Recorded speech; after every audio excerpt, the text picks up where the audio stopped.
Alright, I'm not sure if this is gonna play or not, but I'm gonna play it anyway.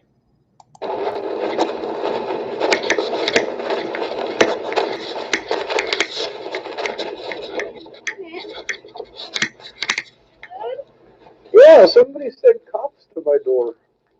No. I heard you had court tomorrow and everything. Yes, ma'am. Oh no, they were just doing a welfare check. That's just weird. I know. I'm like, he doesn't seem like someone that would need a welfare check. Right? I don't know. It was just really weird because they were trying to figure out like your name and everything, and last thing they said was he's short, bald, and has a long beard. I'm like, wait a minute. I think I know who you're describing. I don't know. I was kind of worried there too. I'm like, did he do something wrong, or he didn't seem like someone that would do something wrong. No, actually, I rescued people for a lot of years, mostly tweakers, and when tweakers are coming down or they get in trouble because they got busted, they're not going to turn in their dealer. Somebody else is going to try to take the fall. So Yeah. that was Natalie Bollinger back in 2016, and then Yeah. her and her tweaker buddies made my life hell for a whole year, and then she got shot in the head. Oh, that's not good. So I got court tomorrow over how people treat me because she was killed. My hands are frozen. I only been outside for 10 seconds. My hands are frozen. I take it that guy that was in the office was Huh? the guy that was in the office has been dead already.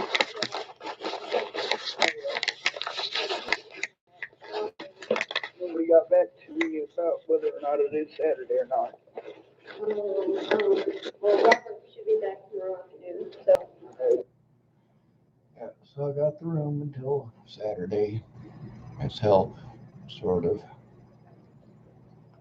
Um, I got court tomorrow. I get to deal with the same goddamn douchebags, the same ones I was trying to turn in. Imagine that. Going out of their way to misrepresent the situation again. Imagine that. Now, there's a big difference between me speaking out about violence and about how wrong violence is, and some douchebag pretending that I'm threatening her and her kids and her husband and all sorts of fucking tweaker shit. Yes, Leslie Snell is doing tweaker shit. This is tweaker shit that she's doing. And I'll explain why. That doesn't mean that she's on meth, but this is how junkies act. Now, pretty obviously, my situation with the Dula County Sheriff's Department and them refusing to do their jobs started well before Natalie was killed. The history of victimizing the homeless, well, that goes all the way back to Jim Haith and probably further back than that. Jim Haith was the sheriff when I first moved to Chapel.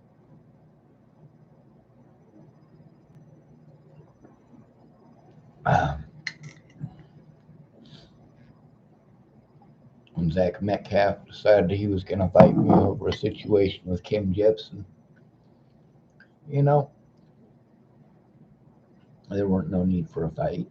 Zach Metcalf didn't need to put his nasty cock beaters on me, just weren't no need. Now, Kim Jepson, she had a boyfriend named Mike McBee who pulled her out of the vehicle by her hair. Not cool. Then she went back to him. That seems to be common and prevalent in the dating world. We've taught girls that abuse means love. How is that even a thing? How do you get it in your head that a guy doesn't love you unless he's smacking you around? That's just sick thinking.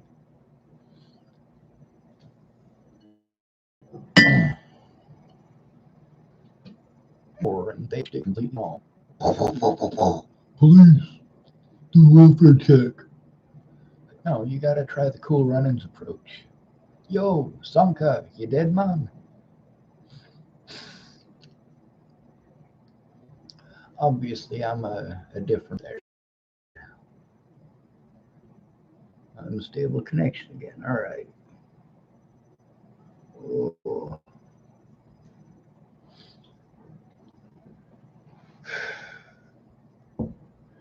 So, with the stuff that we're dealing with today, the major issues that we're dealing with today, we've got a lot of people who have been victimized until there just ain't nothing left of them. Just an empty shell. When I was growing up, I moved around a lot. And one thing you learn about moving around a lot is that people are less likely to beat you up if you can make them laugh. If you're the white kid making fun of white kids, then the black kids that you're locked up with are less likely to beat your ass. The school that I went to in Tacoma, Washington, that was Lincoln High School. Michaela, small town Dave is back. Hello, Michaela. I hope I clicked the option for allowing these to be viewed. A lot of times people make comments that,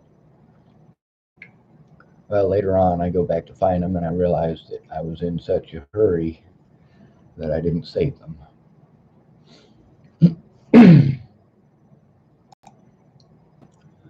One thing that I want to take a look at, it's on my Facebook. It's Facebook Memories.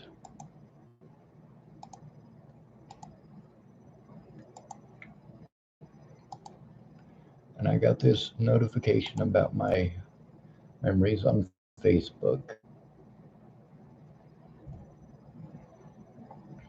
Here's one: you treat Muslims like shit, murder their families, and then pretend to be the victim when they fight back. Fucking cowards.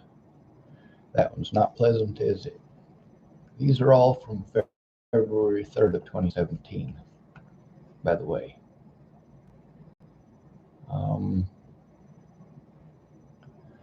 There's one in specific that I'm looking for because it's got some comments from people that are no longer friends with me.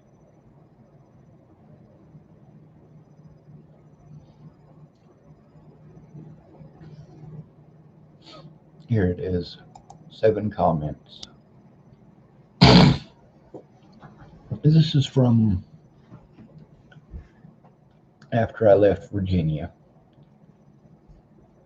And I was talking to Brett Roloff, and he was making some suggestions that I didn't like because he thought it would make me feel better. Like he said he would go abduct Natalie Bollinger for me and make her talk to me. I'm like, that is not a good idea. That's not a good suggestion. But the post was, if I can make it to North Carolina, a friend promised to help me in my life. Please help me get there. And who was that friend? That was Brett Roloff. What the hell happened there? Apparently, oh, there it is. So there's Brenda Dickinson.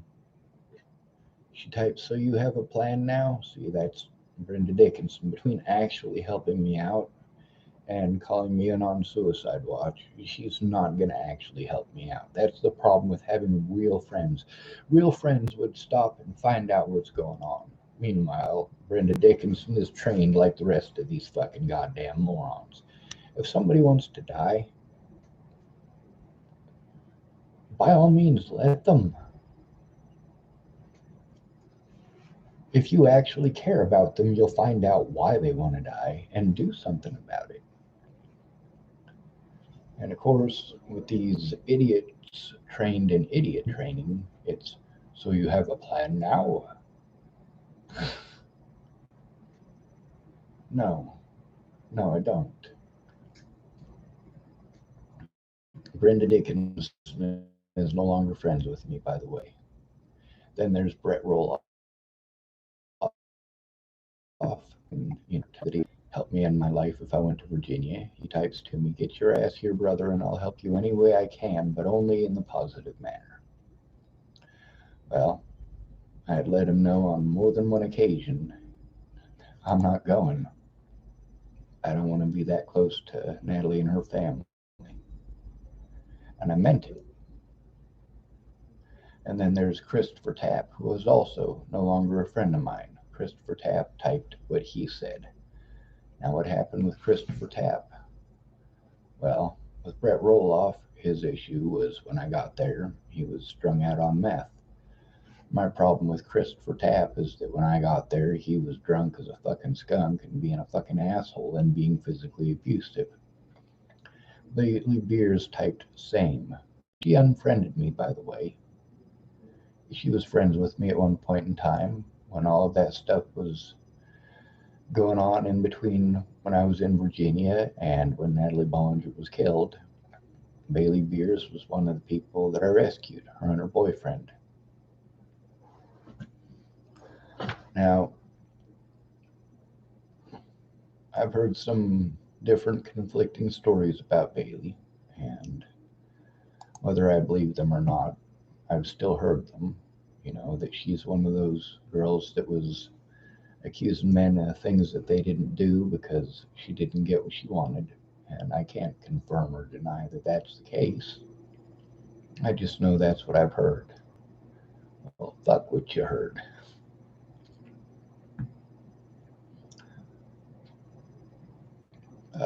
But my reply to them was if I had the ability to get to North Carolina, I'd already be in the Dakotas.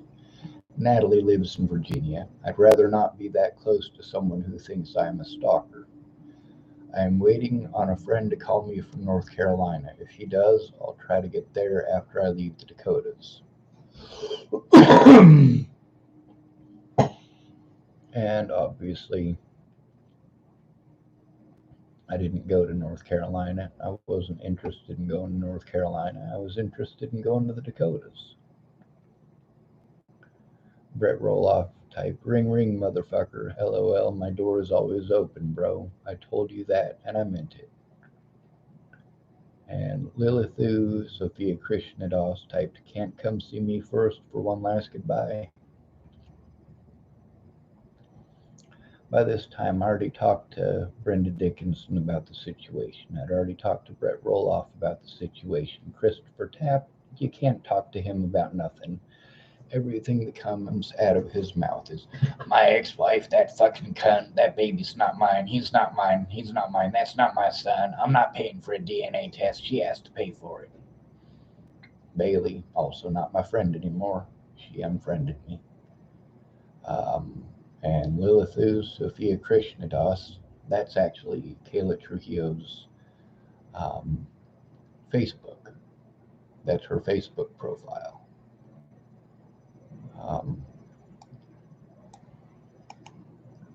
Copy, we'll post it up here into the paste section. Michaela Small Town Babe was typing. She typed, I got your voice message. I feel incredibly bad. Well, that's the thing, Michaela, is that with your personal issues, you're not able to help, and I have to understand that. If you're not able to help because of your personal problems, I do still need the help, so I have to find somebody who can. Speaking out is a good start. If you want to help out, you can share my story. You can share it on your Facebook. You can share it on your YouTube channel. You can share my side. And that's the thing. Michaela Small Town Babe was saying that she was going to help me, and life happens. Now, when I went back through those, obviously I did take pictures. It's important.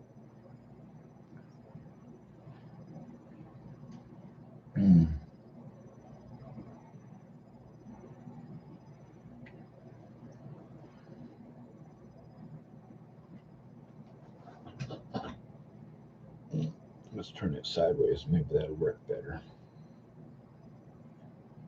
Maybe it'll zoom in easier.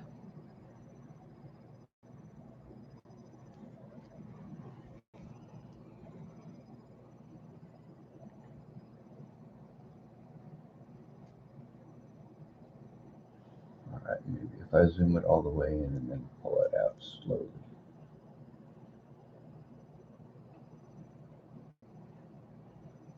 No, it doesn't look like it's gonna.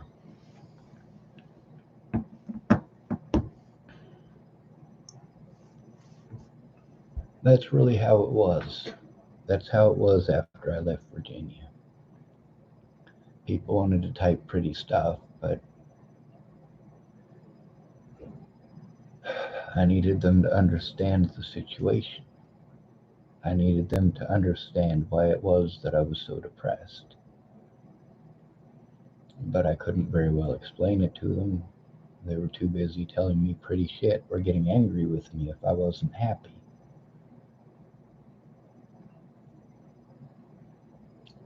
It can't rain all the time, right?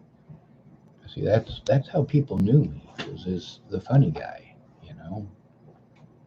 I had good jokes. I had a good sense of humor. I was honest. I helped people. That's what I did. Now, trying to scare off them kids, that's for them kids' safety. It's also for the homeless people's safety because people see a bunch of kids hanging out there. They assume things are happening that, well, possibly are, but usually are not. You get seen in Chapel, Nebraska. You're over at Miss Jerry's house. Miss Jerry's your friend, and you're watching her kids. People see you watching her kids. They go, "Oh, Sean's watching her kids." In Boulder, Colorado, you get seen with some kids. People go, "Oh man, he's probably a pedophile. He's probably trying to groom them kids for sex." Well, some of those creepy bastards really are. And of course, there's the ones that try to run off the kids because they know that those creepy bastards exist.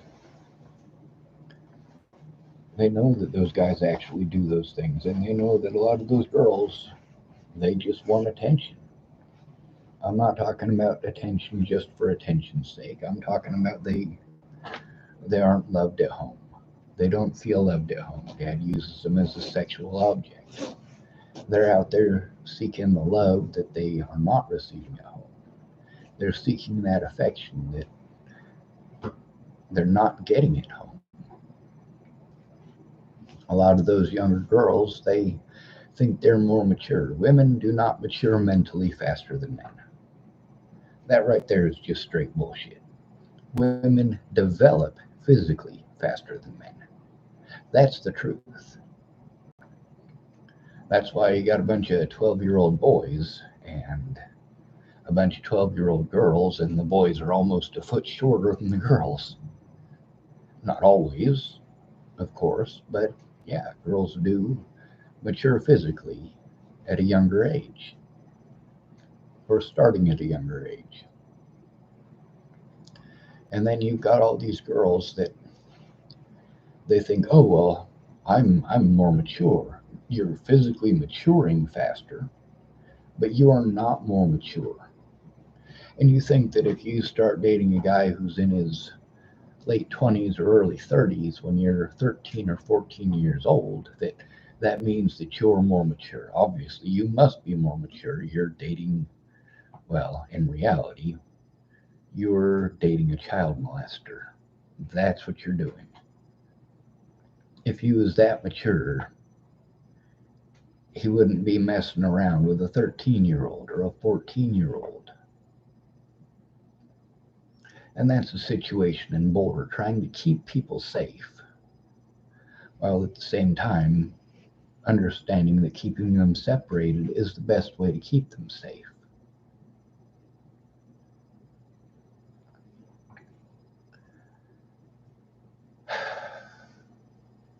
Now, of course, being known as Starbucks Sean, and Starbucks, why was I always at Starbucks? Was it because of the internet? No. It was because it was a safe environment. The people who worked at Starbucks kept me safe from police harassment. I was good to those people. When there was a guy named Aaron, and he was the guy who he was big, so people at Starbucks always had him kick people out because he was big and scary and intimidating. Well, one day some homeless people wanted to corner him and threatened to stab him and some other crazy shit. So after that, I started to walk all of the people who worked at Starbucks out to the garbage can every single day. Every time they took the garbage out, I escorted them to the garbage can and I escorted them back. This is also the only safe place that many of these kids that were out there on the streets, this is the only safe place that they had. They would come sit next to me and start telling me all their stories. The story of what they're going through, committed suicide, or their little sister just got pregnant and that might be dad's, and all of this stuff. And I'm basically sitting there being Mr. Therapist for all of these people, hearing all of their stories. And then for many of these kids, I know the other people that are in their stories. I know who these creators are or who these heroes are in some cases. And the Starbucks was neutral ground. If you were in Starbucks, I can't kick you out of there. It's not my Starbucks. I don't own it. I'm not the manager. I'm not even an employee. I'm just there with my computer. And that computer, it got used for a lot of different stuff. I mean, lots of people used it for trying to hunt for jobs or later on for registering at the homeless shelter because you had to register online. Some people, they'd come in and they'd say, hey man, my 30 minutes at the library isn't enough for me to fill out what I need to. As soon as I'm almost done filling out the job application, it kicks me off the computer and I got to start over again. Can I use your computer? Well, sure you can. And then, of course, there's Janine Barrett, and she was extremely helpful to the homeless community. It's a shame the way Boulder done her dirty. Put her all in the newspaper as if she was a drug kingpin. That's just stupid. They had to march through basically a whole army of meth heads to arrest the only 7 people who were just messing with pot. And this is after pot was legalized. The only guy out of that whole group, the only person out of that whole group, and that includes Joanna Taylor, who was selling pot, and Derek Parrish, who was selling pot, and Janine Barrett, who was selling pot, and Day Day, who was selling pot. Day Day is the only one who was messing with anything else. He was selling mushrooms too. Now, I don't hate these people. I didn't judge them as if they were animals. I didn't pretend that Janine was a drug kingpin. These are my friends. A lot of people are my friends. Now, when you're in the Starbucks and one of those kids comes in, these are mostly high school kids, but they're still kids. And they want to come in and they want to sit next to me. They want to say, hey, there's that guy over there. He calls himself Leo Archer, and he's been following me around. Can I sit here for half an hour or so? Yeah, I, I can. I'm not comfortable with it, but if that's what's keeping Leo Archer from following you, then yeah. Matter of fact, if you can watch my computer, I'm sure that I can get Leo Archer to go away. Now, Leo Archer was this schizophrenic guy who he always fucking stunk of patchouli. Oh my god, I can't stand the smell of patchouli, and he's the reason I can't stand the smell of patchouli.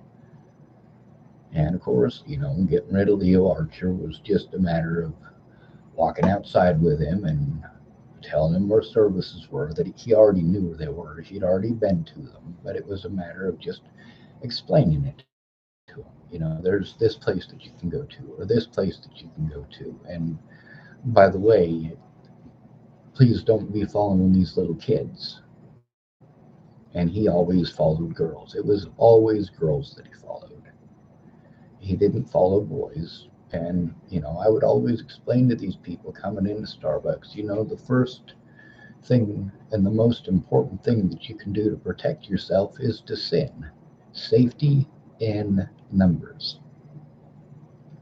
When you're going somewhere, you need to go somewhere with other. When you travel, you need to travel with other people. Not all of us are good people. Not everybody who is homeless is your fucking friend. And all these people who came into Starbucks, they knew that outside of Starbucks, we were not friends. There was nothing close to being friends that was going to happen outside of Starbucks. But if you needed someone to keep you safe, you needed, well, pretty much any number of things in Starbucks, because it wasn't just kids, it wasn't just homeless people. A lot of people came and talked to me. A lot of people came to visit me. When I got that job at the Cheesecake Factory, I used to buy a cheesecake with every paycheck to bring over there to the folks at Starbucks. I mean, why wouldn't I? They've been good to me for years. Now, the stuff I got to go through in court tomorrow, it's pretty obvious that I don't have the mental capacity to deal with it or to take care of it. That doesn't detract from the fact that it's going to happen either way. Now, with Lisa Green going at her way to waste my time for places I'd already called, maybe she could have asked if I'd called them. Yes, I've called them.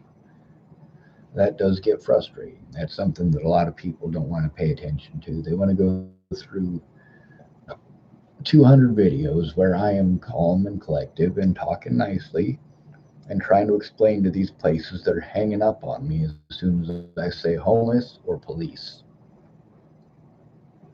Some of them, they ask me if I have a lawyer. I say no, and they hang up immediately. What they want to do is they want to ignore all of those, and they want to go straight for the one where I am outright screaming at these sorry ass some bitches. Where I am telling them that people are dead, and as a result, they are a bunch of filthy goddamn cunt rags. No, they don't fucking like that. Why would they? But then again, they blew me off for years. Years of trying to get them to fucking listen. Them telling me to go to websites that don't fucking work. I mean, there's a video here that's on the IC3 website, and there's two of them, The FBI is supposed to investigate more than just internet crimes. They don't fucking care.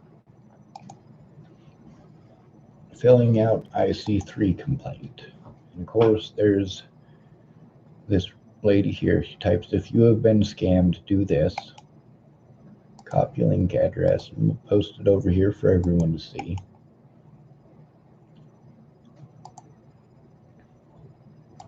Also, there's somebody calling themselves Kapitolina Agapova, and this is one of those, what do you call it?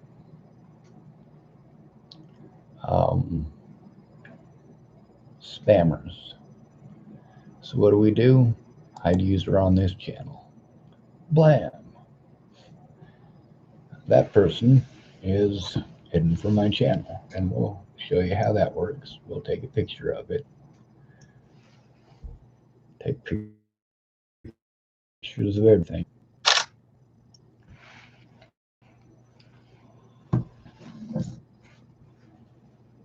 Life is what it is, ain't it? Now there's also the situation with Brett Roloff, and press enter.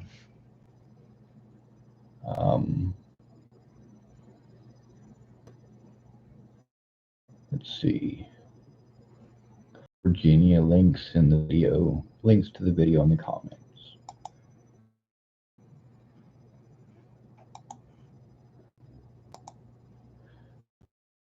30-second video. Oh, connection is unstable. Please wait while we try reconnecting.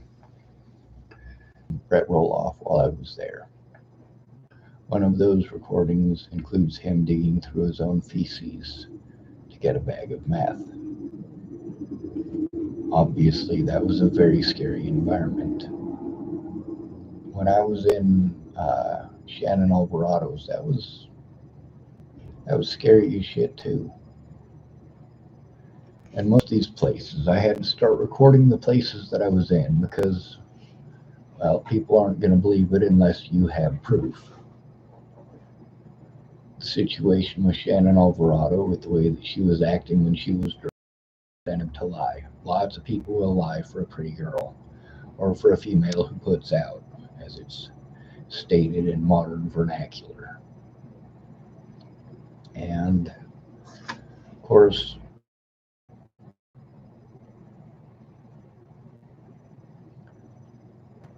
the fact is, we the people means we. We work together or we get nothing. And a lot of these people took complete advantage of my situation. A lot of them, like Brett Roloff and Shannon Alvarado, they took care of me. My disability money had been taken away because of incarceration. For me to be able to trust law enforcement, that's not possible. For me to believe that a judge or a public pretender are actually going to do their jobs, that's not possible. Because they don't. Not unless there's somebody who actually cares to be there and present. And lots of people like to watch one video or two videos and then think that they know everything. And in reality, they don't. There's a lot of stuff that I have saved that you guys just don't have access to because it's got phone numbers and social security numbers and all sorts of other stuff that just simply ain't your business.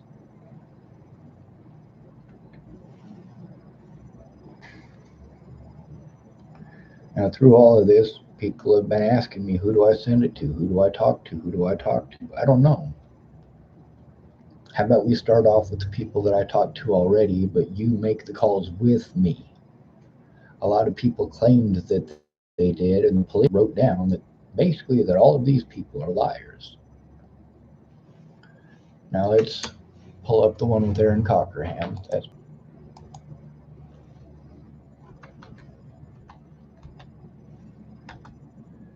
Aaron. Call to Aaron Cockerham. Copy link address.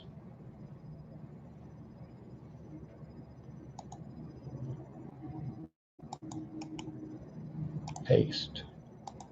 That's Aaron Cockerham. See, this situation happened across multiple jurisdictions and multiple counties and multiple states.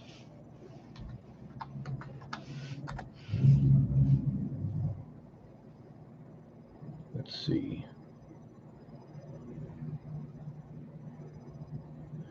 This one's called Suicide Hotline is a waste of time, and it really is.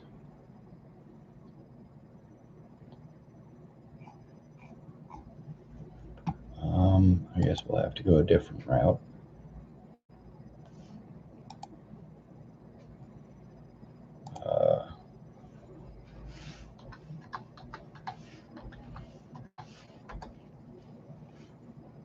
Here it is, phone call with Karamia, copy link address.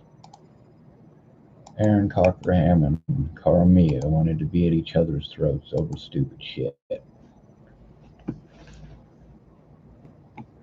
These people were such a complete and total mindfuck. What I needed was an actual friend in person, not a bunch of goddamn webwing nuts like Aaron Cockerham, Cara Rogers, aka Karamia, Layla Johnson, aka Missy Johnson, aka whatever the hell she goes by now.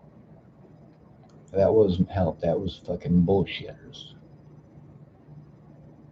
There's a lot of people that thought that, hey, they typed a couple of pretty words on Rob Gavigan's channel, that means they were being supportive. That don't make us friends. That don't mean you're helping me. Are you spreading the word about the situation? Are you looking at the evidence? I mean, if you want to be on my friends list and I allow you on my friends list, it's not because I know you. It's not because we are now friends because I allowed you on my friends list. I allowed you on there because you said you were going to help. You offered to help. You said that you cared. Well, if you care only enough to tell me pretty words once every 6 months and then get pissed off when I have a bad day because I'm not happy all the fucking time, what reason do I have to be happy? You guys can go ahead and type whatever excuse you want. It doesn't matter. I don't get to see my loved ones. That's the facts of it. Because I was not allowed to defend myself against this slander, I have to deal with this bull anywhere that I go. Police are fucking brutal when you're homeless, and I can't take care of myself. When people say, oh, well, the reason you can't get into housing is because you broke those windows. No, that's not the reason I can't get into housing. Now, obviously, that is a direct result of it, but I couldn't get into housing because Cindy was pissed at me. I kept on trying to get my paperwork, and I did threaten legal action against her if she didn't get my paperwork. You don't get to piss off somebody who's in charge of housing and have your rights be observed. Meanwhile, I shouldn't have had to break the fucking window.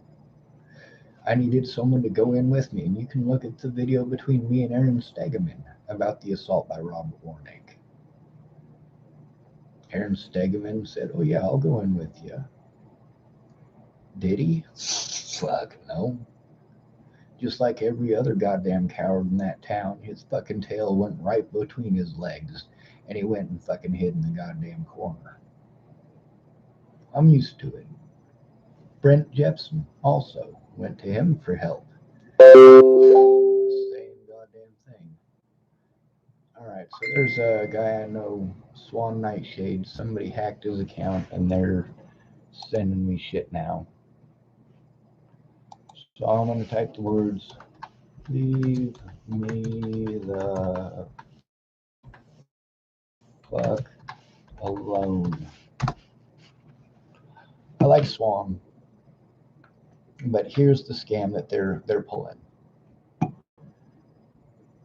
He types to me about the post, right? I typed, I'm glad you still exist. Cash App in conjunction with Ubisoft company with gift card for Bitcoin spinning. Presently, they are giving out money to help people by this period of lockdown. To benefit from this, you have to trade with them using gift card or make Cash App transfer for trading and get your winnings immediately after verification. I got proofs to show. And then it's got some screenshots, and it's got this dude who swear with my life on my mom's grave that this is real and legit.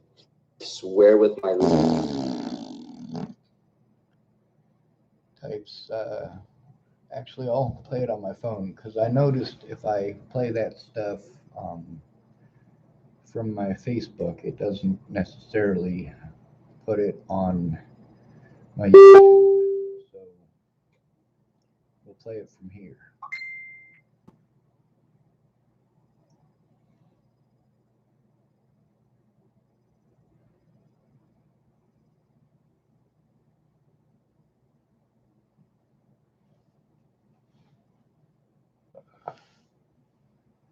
For some odd reason, it's frozen. Swear with my life on my mom's grave that this is real and legit. Really? Let's try it again. Swear with my life on my mom's grave that this is real and legit. And then it says, go through the proofs. The proofs, it's real and legitimate. How do you want to receive your payment? Cash App, PayPal, Zelle, Venmo, or Walmart to Walmart. How about no?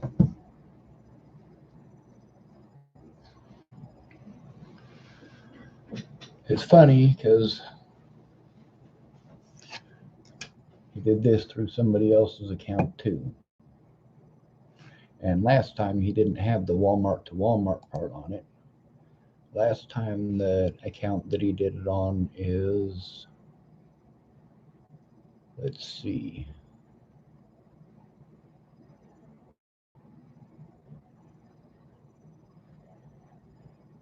John Bear. Nope, that's not it. That's one of the reporters that wanted to talk to me after Natalie was killed. Let me see. Alex Eaton. This guy dragged me on for a while. When he did it, he's doing this whole flip thing. Once I've flipped, then I can get a certain amount of money and get my money tonight and all this other crap. But when he first started, like, he didn't say nothing about the Walmart, and of course now he is. So I mean, this is a scam that they're going through my friends list and coming at me that way. Not happening, not cool. Now, I don't even remember what the video that is live streaming right now is even actually supposed to be about. So I'm going to end it now.